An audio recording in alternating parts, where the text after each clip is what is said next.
So Dokkan Battle is approaching its 7th anniversary, and that is absolutely massive. 7 years for any game to exist, continually pump out content is such a huge feat. And something we don't really talk about is Dokkan is literally a game as a service. The same thing as, say, a Destiny 2 or a Guild Wars 2. It's a game where there is no end in sight. The whole point is that they are continually pumping out new content, giving us new reasons to spend money and time in their app. And each year, all of that culminates, well, really to 2 main events throughout the year, but of course, and especially the anniversary. That's where you pump a bunch of new content, maybe some new ways to play, and of course, brand new units. It is absolutely the time to capitalize on all those things I just mentioned, bring in new players, bring back old players, and keep current players content and happy. And when you do all those things, it skyrockets the attention to your game, and literally, just from being top in the App Store, you get free marketing, YouTubers, everything. Anniversaries are so massive for these games, which is why it is so important that whatever they do, the 7th anniversary, which I think we have a hint we're going to talk about later in this video, is so important for the future of this game. And also why I love talking about this, because I do truly care about the future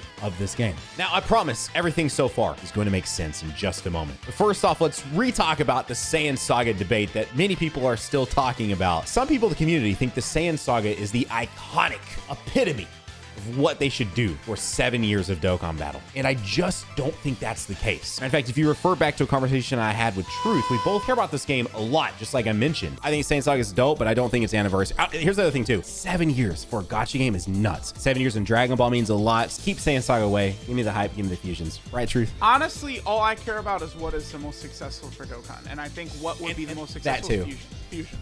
That too, 100%. I'm definitely with you on that. And to garner in new players, bring new people back, and keep everyone that plays this, the vast majority of the player base, engaged with this game, I just don't think Saiyan Saga is it. But the thing is all hope is not lost. Now, while I don't necessarily want this idea I'm about to present to you be the 7th anniversary units, I think it's a possibility. Imagine this. Take the Frieza, Goku, and Vegeta units we've had previously, but make them so much better. Make them the epitome of an anniversary unit where every single transformation gets the love it deserves, and in a much more unique way that I feel like we could control. And so instead of them just being sort of base form to Super Saiyan and all of that, they are a proper representation of the different sagas that ultimately end them up as fusions. That is a potential that I could see happening with these units. And again, I know a lot of people have problems with the Vegeta, Goku, and Frieza because you can't control them. The links are consistently changing. But if you had a way to control a new sort of mechanic, if you will, each time that they're in the variant that you want them to be in, that would be so absolutely wicked. Also, animations, everything just absolutely top notch. Saiyan Saga, Frieza Saga, Cell Saga, Buu Saga, Dragon Ball Super stuff, all of that, all down into one character, and culmination 7 years of Dokkan Battle in 2 characters, Goku and Vegeta. Now, again, whether they want to end those up as fusions, UI, Super Saiyan Blue Evolution, whatever, I think that is one way for now to get that Saiyan Saga representation a lot of people want, but not an entire unit confined to the Saiyan Saga itself. Now, this is the most off-the-wall thing that I think I can mention, and I just wanted to throw that idea out there for those of you that maybe hadn't thought of that. Again, not in the same way we've seen done with Vegeta, Goku, and Frieza, in a much more unique way where you control it before you get in battle, you control it middle battle, but either way, this sort of crazy unit that is totally new, something we've never seen before, that is truly a bunch of units just built into one. A lot of unique animations, a lot of awesome abilities, and all of that. But now, before I get farther in this video, if you're enjoying this, hit that like button if you're new, subscribe, and let me know what you personally want to see the year 7 anniversary. Now, on the more realistic page, I do think a unit like that could exist at some point in Dokkan. You never say never at this point. I'm still 100% leaning towards a fusion-related anniversary. Now, as I mentioned earlier, each anniversary introduces some form of a new mechanic. I'm not going to go back and go through the whole history, but essentially, let's think like year 3. That's when we got the fusing characters that when you got underneath a certain health, they fused. You got Gogeta and you got Vegeta. Year 4, we got active abilities with the Super Saiyan 4s. Those were really the only redeeming factors for those characters because for whatever reason, they released Battlefield units that had the exact same super attacks like a month and a half before. I don't know. Year 5, we got equipments. Year 6, we got revives. Year 7, what shall it bring? No, that wasn't some sort of weird Legends pun where it sounded like I said shall it instead of shall it.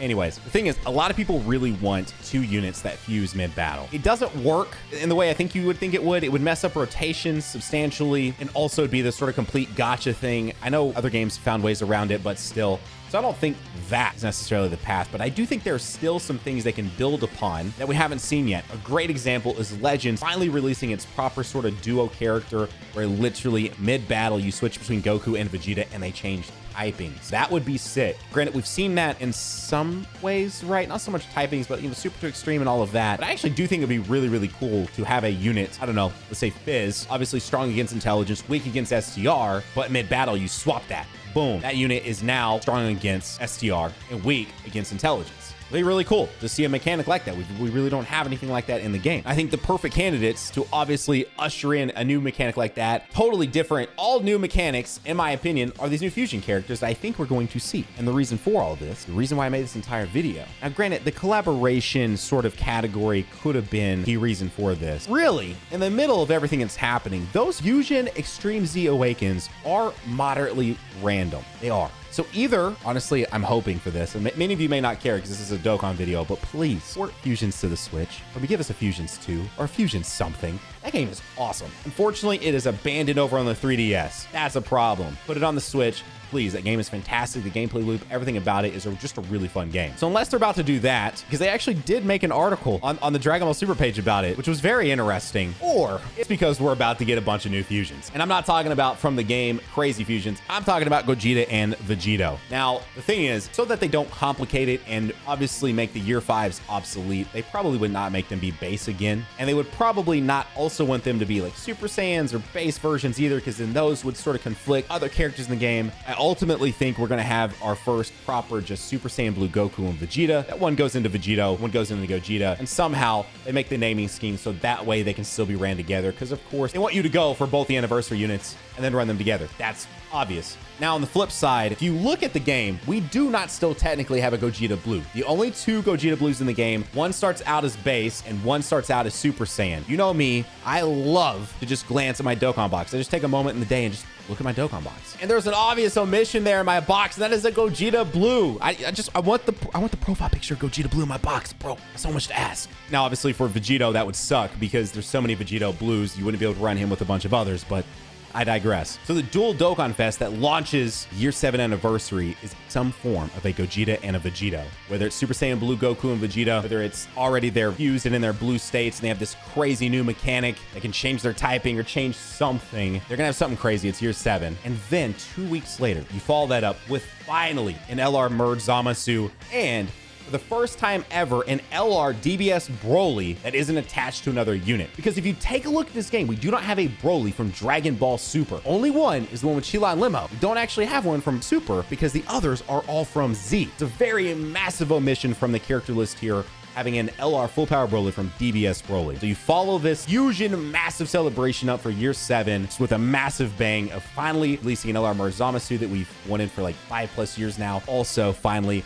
the DBS LR Broly. That's going to look absolutely sick. So yes, I don't think this sort of Fusion EZA and all that and bringing back the Fusion stage and letting us get Tianxia and doing all those things was just there because of the Heroes crossover collaboration stuff. I absolutely think that was a setup building us into Year 7, brand new, massive Fusion units in some form or another. And again, to reiterate from earlier, still think they could do the sort of progression through the sagas that ultimately ends you up with a fusion unit. That's super easy. Vegeta could be the Vegito unit, Goku could be the Gogeta unit. Boom, there you go. And it still could be some weird hybrid of these 2 sort of things I've mentioned put together into one unit. So I am so excited about Year 7. I hope they knock it out of the park. Not to be grim, but if you actually have looked at the revenue data, it's actually been down substantially. Probably due to a lot of the events that have happened over the course of the last about 2 years now. And so it makes sense. Obviously, if you're someone that's spinning these games, I'm sure many of you as well, you need to cut somewhere. You're going to cut from your mobile games. That's what makes sense. But I do really want to see this game thrive. I want to see Year 7 absolutely crush it. And I'm so excited to see what this new mechanic might be. If you are too, go down there, hit that like button, subscribe if you guys are new, be here for the content. Let me know down below, what are your thoughts for Year 7? What do you think is coming? That's it for me, though. Have a great day. Keep on keeping on Nanogenix, and I'll see you all in the next video. Bye, guys.